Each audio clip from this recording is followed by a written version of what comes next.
توقفي عن الحلاقة. هقولك النهاردة على أسهل طريقة للتخلص نهائيا من شعر الوجه والجسم والعانة.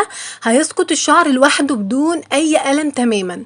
هنتعرف كمان على كيفية إزالة شعر الوجه والجسم والعانة بدون أي ألم، وهقول لكم النهاردة إزاي تقدروا تزيلوا كل الشعر الغير مرغوب فيه وكمان ما يظهر لكمش تاني أبدا. وصفة النهاردة رهيبة جدا يا بنات، هنبدأ نزيل بيها الشعر وكمان هنفتح ونبيض المنطقة وهنزيل كل الإسمرار اللي موجود عليها.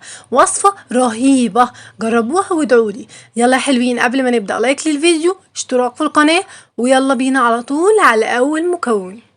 المكون الاول اللي معانا وهو الدقيق. الدقيق يا بنات ممتاز جدا في ازاله الشعر، وهقول لكم ازاي التركايه اللي تقدروا تستخدموا بيها الدقيق علشان تاخدوا منه نتيجه رهيبه. ده غير كمان ان الدقيق بيفتح البشره جدا، بيزيل كل خلايا الجلد الميت، وبيساعد جدا في تبييض المنطقه اللي انت هتحطي عليها الوصفه.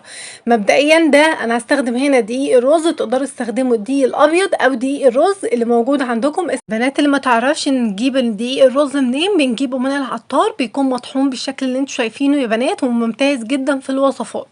هنبدأ ناخد منه معيار معلقتين 2 ونحطهم جوه بولة ناشفة، وهنبدأ نضيف المكون التاني اللي معانا والرهيب بقى وهو البيكربونات. البيكربونات ممتاز جدا في إزالة الشعر وبيزيل الشعر بسرعة رهيبة، وكمان بيطهر المنطقة جدا وبينضفها وبيفتح البشرة تفتيح سريع ورهيب يا بنات. يعني لما بنستخدم البيكربونات على البشرة بيدينا تفتيح فوري في لحظتها بعد استخدامه على طول. هنجيب البيكربونات منين؟ بنجيبها من العطار وبتبقى موجودة برضو متوفرة.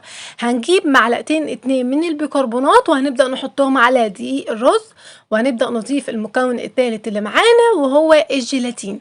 ده بقى الطب في الموضوع وهو الرهيب في الوصفة يا بنات. الجيلاتين ممتاز جدا في إزالة الشعر، بيبدأ ينزل لنا الشعر بدون أي ألم تماما، وكمان يا بنات ممتاز في إزالة الجلد الميت. لما بيشيل كل الطبقة اللي موجودة على البشرة بتلاقي ان بشرتك اتزال منها الشعر وكمان افتحها درجتين 2 كاملين.